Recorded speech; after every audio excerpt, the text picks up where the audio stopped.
오늘 말씀은 역대하 3장 1절에서 17절입니다. 사람마다 잊지 못할 추억의 장소가 있습니다. 저 또한 추억의 장소가 있었죠. 제가 어려서 살던 곳은 안개묵이라고 하는 곳이었습니다. 그것은 산으로 둘러싸인 곳으로 그때 그곳에는 전기도 있지 않았죠. 그러니까 세상에 격리된 듯한 오지였습니다. 밤이면 소쩍새가 청하게 울어대고 봄이면 사방에 벚꽃이 피어나 자신의 존재를 알리며 봄이 왔음을 알려주었습니다. 저는 즐거운 하루하루를 보내게 되었죠. 지금도 눈을 감으면 그것이 정겹게 생각이 납니다. 어린 시절의 아름다운 추억을 준 그것은 평생 잊지 못할 곳이죠. 이스라엘 백성에게 잊지 못할 장소가 있다면 그것은 바로 성전이 자리 잡고 있는 장소라 할 수가 있습니다. 성전이 들어서 그것은 유서 깊은 곳입니다. 그 역사는 창세기의 거슬러 올라가게 되죠. 창세기 22장에 보면 하나님께서 아브라함을 시험하는 말씀이 나옵니다. 어느 날 뜬금없이 하나님이 내 사랑하는 아들 이삭을 모리아에 가서 각을 떠 번제로 하나님께 드리라. 그때 아브라함은 자신의 길을 의심했을 것입니다. 내가 잘못 들었겠지. 하나님이 인신제사를 받으시는 분이 아니시지. 그러나 그것은 사실이었습니다. 아들을 각을 떠 바치라고 합니다. 이런 말도 안 되는 하나님답지 않은 요구를 하신 것은 바로 아브라함의 믿음을 시험하기 위함이었기 때문이죠. 그때 아브라함의 믿음은 익을 대로 익었고 성숙할 대로 성숙해졌습니다. 아브라함은 하나님의 시험에 적극 순종함으로 행동하게 되어집니다.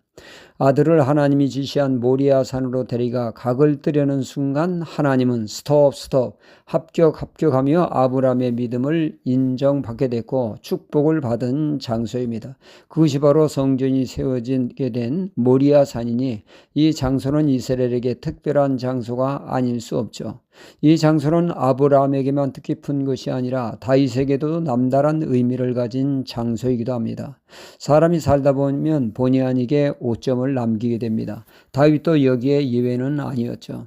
그의 죄로는 우리아의 아내 바세바를 범하여 가정을 파괴하는 끔찍한 죄를 지었고 또 하나는 임의로 인구조사를 하는 죄를 범한 것입니다.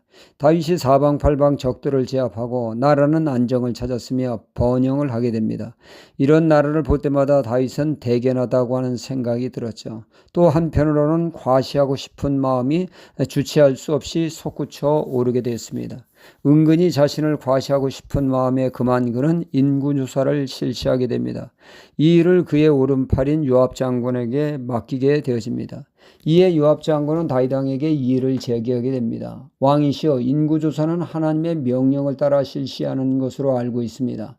하나님으로부터 인구조사라고 하는 특명을 받으셨습니까?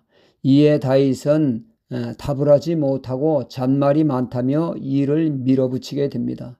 교만하면 그 누구의 말도 귀담아 듣지 않게 되죠. 다윗이 그 짝이었습니다. 이 일에 하나님은 진노하시게 되었고 징벌로 애꿎은 백성이 죽어나가게 됩니다. 다윗은 내가 죄를 지었으니 나를 치시라고 엄한 백성을 죽어나가겠느냐고 하면서 다윗이 금 600세겔을 주고 오르난 타작 마당에서 번제를 드릴 때 하나님의 심판의 진노가 멈춘 장소가 바로 솔로몬 성전이 들어선 유서 깊은 장소였던 것이죠. 아브라함에게는 그의 믿음이 순종함으로 인정한 받은 장소요. 다윗에게는 하나님의 진노를 멈추게 한 장소입니다. 그러니 그곳에 솔로몬 성전이 세워지면 남다른 의미를 갖게 되는 것이죠. 성전의 기능이 무엇입니까? 하나님의 진노를 멈추게 하고 하나님과의 바른 관계를 회복하는 곳, 하나님을 만나 배우는 장소가 아니겠습니까? 오늘 말씀에 특히 지성소를 언급하고 있습니다. 지성소는 하나님이 거하시는 장소이죠. 이 지성소에는 1년에 딱 한 번 대제사장이 속죄일 날 피를 가지고 지성소에 들어가 백성들의 죄를 사하게 됩니다. 하나님의 임재 안에 들어가게 되죠. 이 지성소의 휘장이 예수님이 십자가에 달리심으로 위에서 아래로 찢기워져 그 누구나 예수 그리스도의 피를 의지하여 누구나 담대히 하나님의 은혜의 보좌 앞에 나아갈 수 있게 되었습니다. 그 피로 죄를 사함받고 예수 그리스도의 피가 하나님의 은혜의 보좌 앞에 나아가게 하십니다. 오늘도 예수 그리스도의 피를 의지하여 하나님이 거하시는 지성소에 들어가 하나님과 깊은 교제를 나누며 은혜를 누리는 신앙이 되어야겠습니다. 할렐루야.